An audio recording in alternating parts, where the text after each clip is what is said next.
Hi, I'm Danny Lipford. And I'm Chelsea Lipford-Wolf. Thanks for watching this episode of Today's Homeowner here on YouTube. And don't forget to leave us a like and a comment. And be sure to share with a friend, subscribe, and hit the bell icon so you get notified of new videos. Thanks and enjoy the show.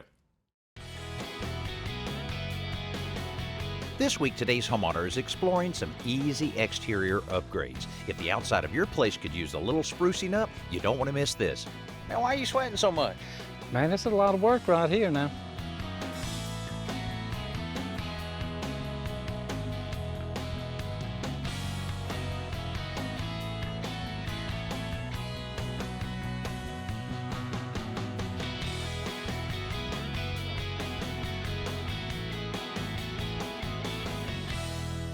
I'm not into pulling weeds too much. When the weather warms up, we can't help but turn our attention to projects outside the house. But the more time we spend out there, the more improvements we find that we really want to make. So this week, we're digging into some of those, first with my old friend, Wiley Bullock. Well, I've lived here probably about 8 years now. I've always liked the house. I actually built this house in 1984 as a framing contractor.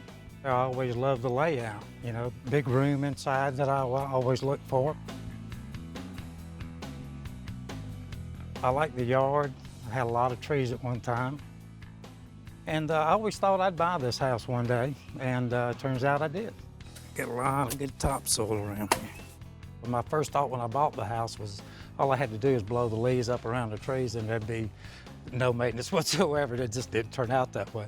I've stained it twice in the 8 years I've been here. I've really been happy with it. But then there are the decks. There are lots of decks all around this house. Wiley has expanded them and improved them because he really loves outdoor living. But despite the loss of all of those trees, there's still a lot of shade. So I have sun in the front now, but still not enough sun over the deck area to be able to dry it out enough for it not to turn the green moldy look. That's my maintenance issue, mainly with this house, is absolutely the decks. However, the missing trees have caused another problem in the front yard, erosion. I had a big magnolia out there at one time. I actually shaded the whole front yard, but it had some kind of fungus, so I had to take it down. It was all just one big massive root system that held the dirt in place. Once I removed it, the only thing that stopped it was the street that it ran out of. You know, I thought I'd be able to taper the yard down a little bit, but, you know, the washout from the dirt. You got all kind of erosion right in there. I've got more than a problem, and it dumps right into the Mobile Bay right here. You see, this is a watershed drain, so I've got to catch this before it goes any further. Yeah, absolutely. Well, you know, retaining wall, you can put the retaining wall up, and I notice your neighbors have some, but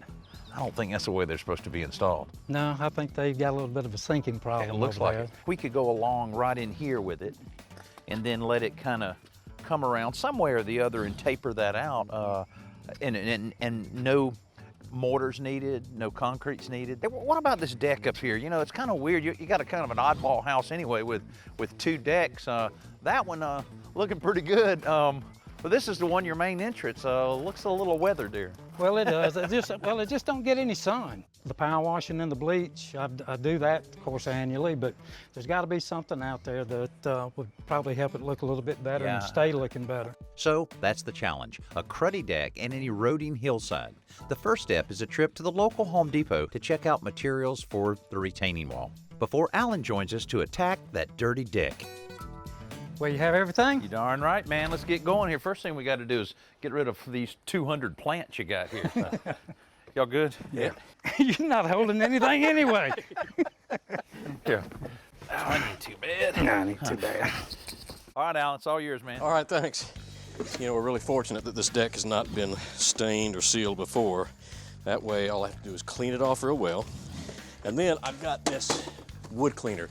If it were stained, I'd have to put a stripper on it, but this is like for weathered gray wood. It's gonna make it look just like new. A blower quickly removes the loose dirt from the surface, but Alan is also digging the leaves and crud out of the cracks between the deck boards with a hook he made from an old coat hanger. Meanwhile, Wiley and I get started preparing for the retaining wall. So all you have to do is dig down about 4 inches, about the width of a shovel, and we'll go all the way down wherever we're going to go with them. And then I've got, along with the pavers, be delivered a little bit, crushed stone that we'll put in there, a tamp. That's it. And that's it? Yeah. Thankfully, this soil is pretty loose, but it's also pretty damp. So it's heavy. Even so, the digging goes pretty quickly. You see that? Yeah, see, that's just about level right there. So we'll just keep chasing this level right on down all the way to the end. Up on the front deck, Alan is mixing up the cleaning and brightening solution and soaking the deck and surrounding plants with water before he applies it.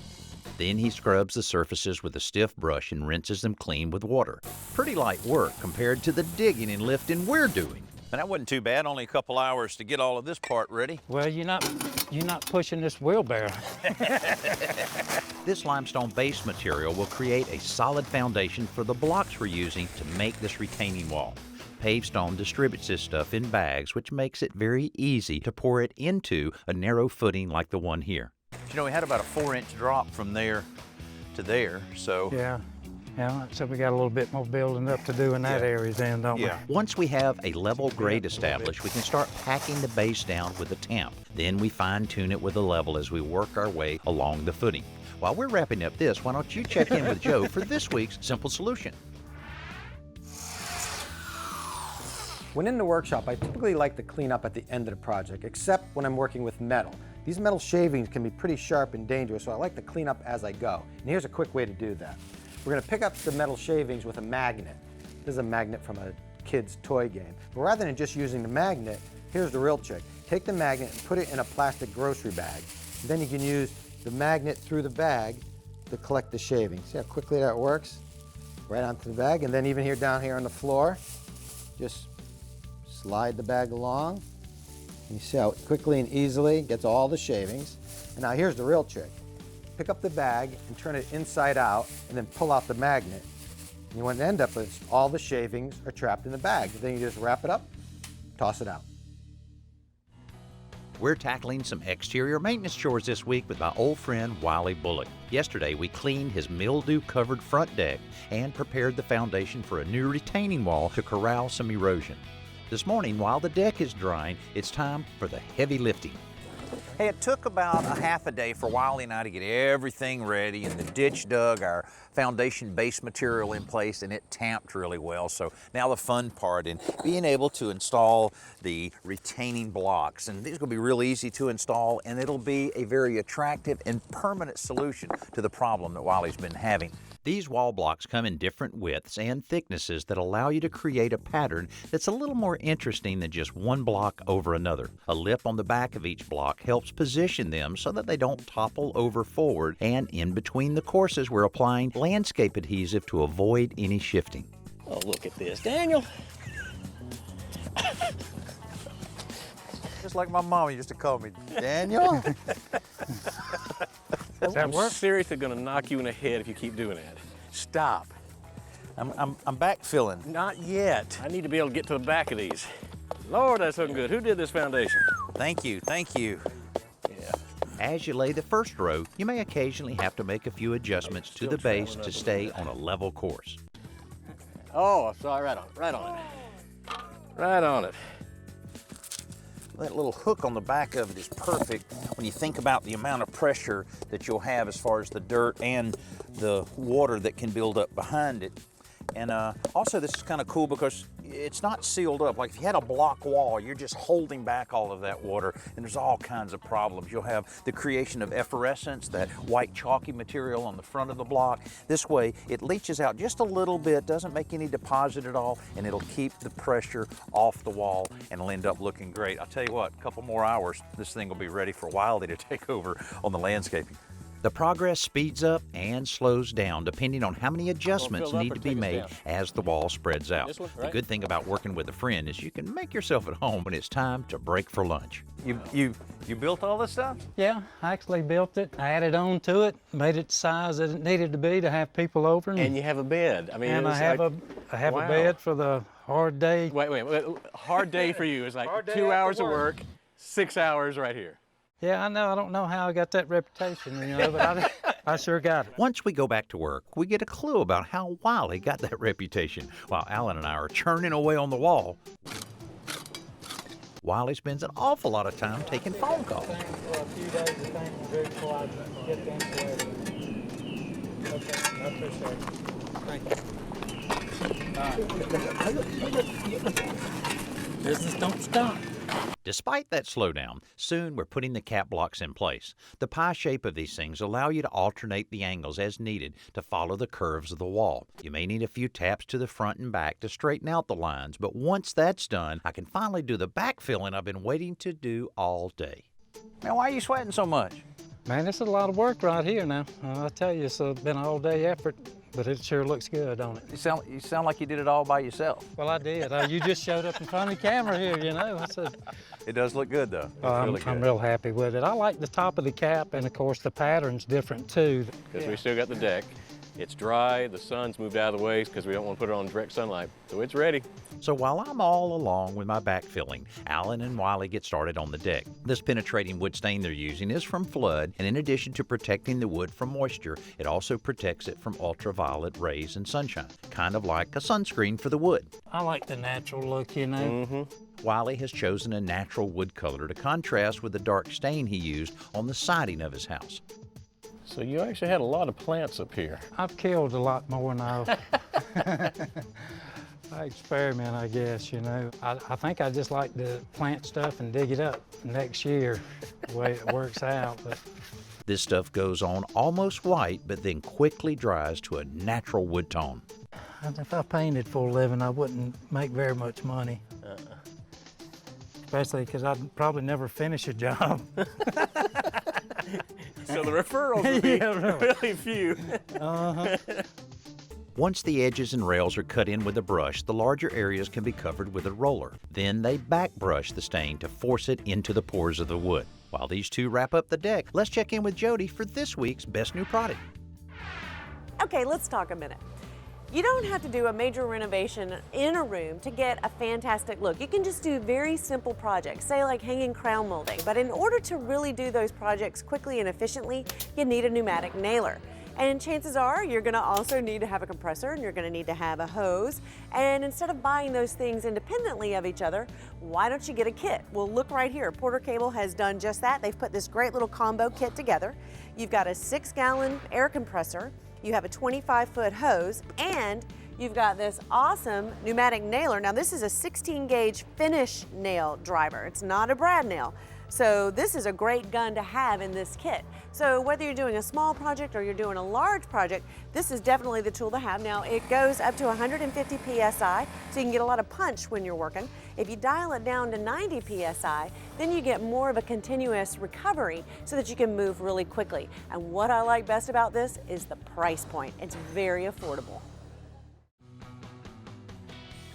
So far this week, we've helped my old friend Wiley revive a wood deck on his home and address some erosion problems with a brand new retaining wall. This house belongs to another friend who recently relocated and put his house on the market. Well, I can see exactly what the realtor was talking about. It's got all kind of damage around here. Yeah, and that's what the potential home buyer is going to see first and kind of scare them away. But you know, that cellular PVC that you got will be perfect for this. I think we've got enough to replace all of this. I think so too. Yeah, let's do it. All right. Because this house has no overhangs and no gutters, these walls and windows get much more water than they deserve. So it's no wonder this wood trim is rotting. You know, obviously these are not the original windows that were installed in this house, so someone installed them at some point. This is something that we see all the time. Check this out right in here where they had the new framing that they established around the window, but then you had an opportunity to put insulation in here. There's absolutely nothing in this cavity, and those little cavities around the windows can be the ones that really allow a lot of that air infiltration. So what we'll be able to do is put a little insulation in here while we're doing this replacement, and that'll help a lot in keeping that air out of the house. It's something that's so easy to do, and so many people neglect it. Once we filled that void, we can get busy creating the replacement pieces for this window trim from our 1x6 cellular PVC trim boards. Oh, you're using these little marks Yeah, I'm on doing there. the little marks. Really? Yeah, they're. Is that why those glasses are necessary? Uh-huh. Or those safety glasses, I assume, because you definitely wouldn't wear those normally They are for not eyesight. glass. They are definitely Yeah. plastic safety. Okay. All right. If you cut that piece off of there, we'll have both those pieces. Okay. But I'm here if you need me. I appreciate Don't that. get nervous. You need It ain't good to be nervous around power tools. to catch the other end of this. That's what you need to do. Oh, you want me to be a helper? Mm-hmm. The kerf, or width of the saw blade, will waste 1/8 of an inch on this 1x6, but a 1x6 is actually only 5.5 inches wide. So ripping off this 3 5/8 inch piece will leave exactly the 1 3/4 inch piece we need for the cap. You'll notice the sawdust from this material is white. That's because the color goes all the way through it. But as you can see, it cuts and shapes just like wood, so anyone can work with it very easily. We're gluing and nailing the top piece and cap together before we install it, and as you can see, it nails just like wood as well. The folks at Royal Building Products who make this stuff tell me that the only difference is that you need to pre-drill for nails when the temperature is below 40 degrees Fahrenheit. That and the fact that cellular PVC will never rot and termites won't eat it. In this water-prone application, that makes it the perfect material to solve this problem. Here we go. All right, perfect. Now you notice we're using the smooth side on the cellular PVC material. It also has a wood grain in case your house has a grain in the corner boards or around the window trim or fascia. It'll work either way. Some of the biggest enemies to the exterior finish on a home are mold, mildew, moss, and algae, but you can get rid of them without scrubbing or pressure washing. This formula, called Wet and Forget Outdoor, works with the wind and rain to gently eliminate these growths over time. It's non-caustic, non-acidic, and contains no bleach, so it's safe for any surface and for use around plants. There's even an indoor formula to clean, deodorize, and disinfect kitchens, baths, and basements in one easy step. Hey, Danny, I had a thought. What's that? You know, I got some more of this cellular PVC in a crown mold. Oh. What do you think about dressing up around the outside of the house too? Because that would really spruce it up. Well, that looks a little odd that it has that offset like that. They used to do that in the older houses, but that should be perfect to tuck right under there and just notch it right into Right there. at that point, yeah. That'll make a lot of difference. Okay. Sounds good. Royal makes this material in a variety of profiles like this crown, which means you can use all kinds of applications in almost any architectural style. After a little caulk and putty for the nail holes, our work is complete. Boy, our portable generator really saved the day for us today since this house has no power. But if you're using a portable generator, a few things you need to keep in mind to make sure you're nice and safe. First of all, never use it in any enclosed area. Even a carport's not a good idea because the carbon monoxide may find its way inside your house. And when you're using it outside like we are here, make sure the adjacent window is closed. Also, don't overload it. Make sure you know exactly how much that your generator can handle. Also, when it's time to refuel it, make sure you turn your generator off, allow it to cool down a little bit before you add the extra gasoline. Man, that looks a lot better. I'm a big fan of this trim. Well, the trim's going to outlast the house. Probably so. Looks like they need a little painting on that siding there. Just don't a you think? touch. Robert writes, how can I attach a wood handrail post to concrete? If you're not as lucky as these homeowners and could mount your handrail post right down into the ground, then it's a lot easier than you think to mount it to concrete. This is one of the things that makes it really easy. It's just a post bracket that attaches right to the concrete. Then you can put your post in place, even trim it out to make it look great. How do you attach that to the concrete? Well, that's pretty easy as well. It's a lead anchor, basically a threaded sleeve, that you use a hammer drill and a sharp masonry bit to drill down into the concrete. You tap this in place. Then when you attach the bracket with your screws or bolts, it expands that lead anchor just a little bit, and that's where all of the strength comes in, and it makes it real easy to have a very strong post and one that'll last for a long, long time. Whether you're trying to get your house ready to sell or simply trying to solve some nagging problems that have plagued your home's exterior too long, you can see that there are some fairly simple ways to solve those problems with a little knowledge, the right tools and materials, and some hard work. Wiley's certainly seen the benefits now because he can do the kind of outside work he really loves. Hey, the front deck, the wood up there looks so much better than it did before. You got a few plants back up there. That looks pretty good. And you have to admit, the new retaining wall makes a heck of a lot better statement than what you had. Now, talking about a statement, I'm glad you brought that up, Alan, because we've got a few things here we want to go. It's not cheap having Alan and I out doing the work, And so there's a few things there that we need to go over. Hey, we hope you enjoyed this week's show and seeing some of the things that you can do on the exterior of your home. And I guarantee you, if you do it yourself, it won't be as expensive as it's going to cost Wiley. Hey, thanks for being with us. I'm Danny Lipford. We'll see you next week right here on Today's Homeowner. Thanks for watching this episode of Today's Homeowner. And don't forget to like, comment, and hit the bell icon so that you'll be notified of new videos. And be sure to click around and watch some more videos while you're here.